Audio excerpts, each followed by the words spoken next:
Assalamualaikum warahmatullahi wabarakatuh. Semoga dalam keadaan sehat semuanya, sehat mental dan juga sehat secara fisik. Amin ya robbal alamin. Guys, hari ini kita membahas secara spiritual ya. Ini menarik banget sih. Aku memberikan reaction terhadap diskusinya nih. Ada Shiren, ada Kia dalam konten YouTube-nya The Sungkars Family. Di situ ada pembahasan bicara mengenai Aurel memakai hijab pertama kali dan apa alasannya, motif sehingga ia berhijrah nih, dan tentu ada pengalaman spiritual dan tentu ada lingkungan yang membentuk yang mendukung ia untuk melakukan hal tersebut. Nah, menarik kan? Like, subscribe, and share dulu. Oke, terima kasih, langsung masuk ke kontennya.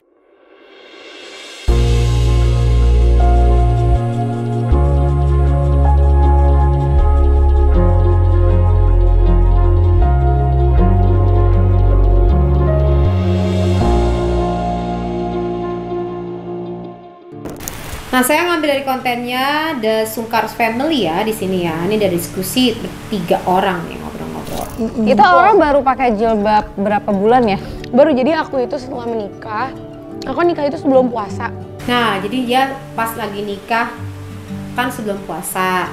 Jadi habis puasa, habis honeymoon itu aku pakai jilbab tuh selama bulan puasa gitu kan. Pas bulan puasa pakai jilbab terus gitu kan. Untuk si abang itu tuh nggak pernah nyuruh sih, memang dia maksudnya nggak pernah bilang ayo kamu pakai jilbab, enggak. Cuma setiap aku pakai jilbab dia tuh selalu muji, dia bilang cantik deh kalau pakai jilbab gitu. Nah, setiap pakai jilbab pasti dipuji nih masih abang sama suaminya, kamu cantik deh, nggak maksa tapi mendukung, memotivasi, mensupport bentuknya. Kamu cantik deh kalau pakai hijab.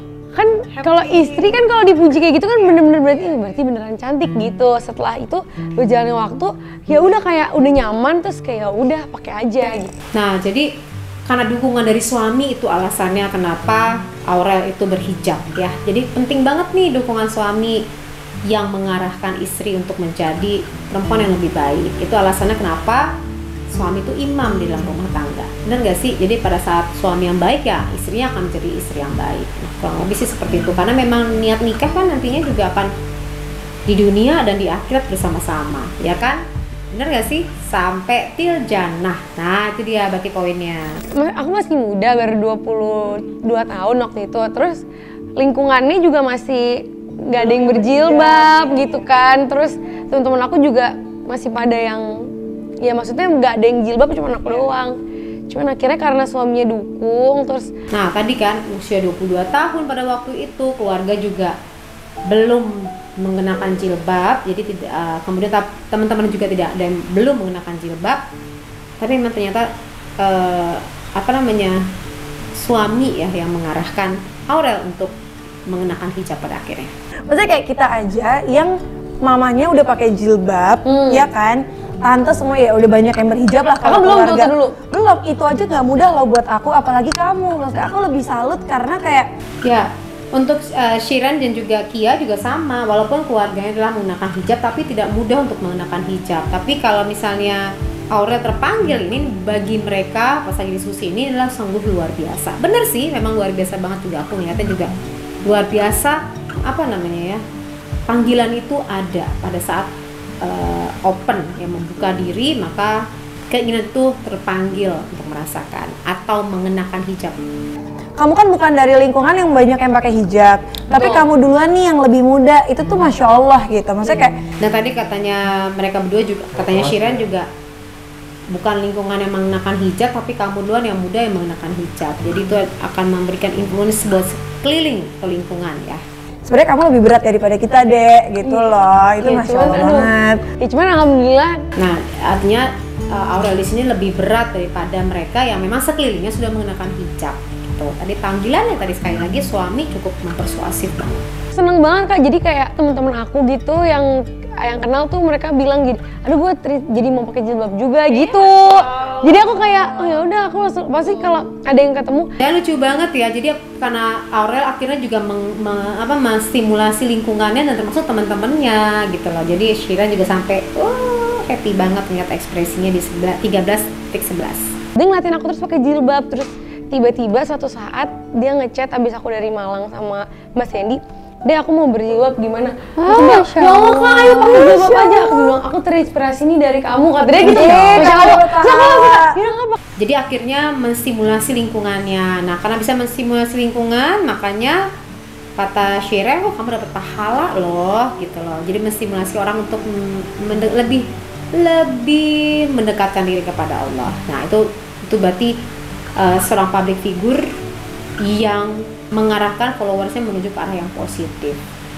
Saya ngomong kayak gini, kita bahas konteksnya adalah mengenai Aurel berhijab ya, bukan artinya yang tidak mengenakan hijab itu tidak baik ya. Saya hanya membahas konten ini gitu loh.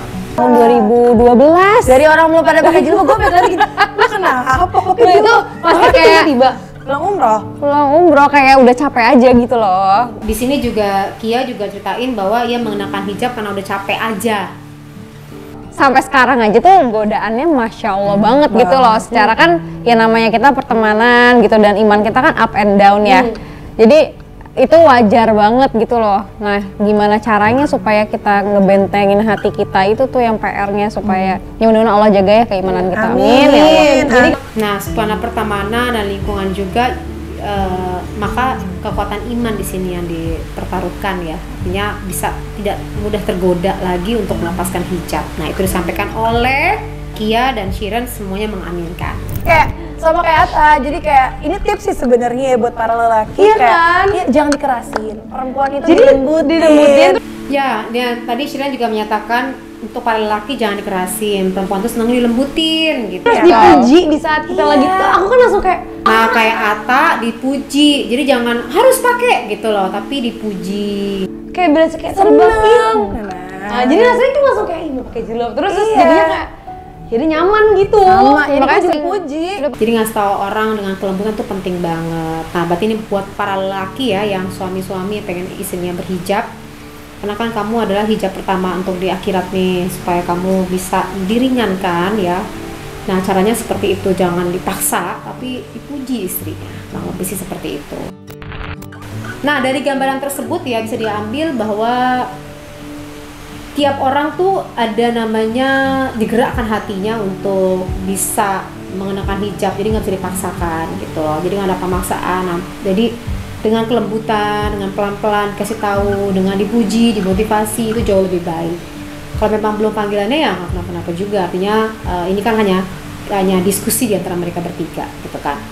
Kalau saya juga setuju sih. Jadi artinya kalau bagus pada saat memberitahukan seseorang adalah dengan kalimat-kalimat yang lembut yang bisa mempersuasi orang tersebut mau melakukan ketimbang dipaksa. Nah, ini kembali lagi ke iman masing-masing ya. Jadi artinya tidak menjustifikasi untuk yang tidak menggunakan hijab juga is okay. Semua juga ada proses. Dibanding pakai hijab kan buka tutup ya nggak sih gitu. Oke? Semoga kita semua berada dalam banyak keberlimpahan dari Allah Subhanahu wa Ta'ala ya, selalu ya, dalam kesehatan dan juga dalam pemikiran serta dalam iman. Sampai bertemu lagi. Wassalamualaikum warahmatullahi wabarakatuh. Bye bye. Sadarkah Anda keakurasian kalimat manusia itu cuma 10%.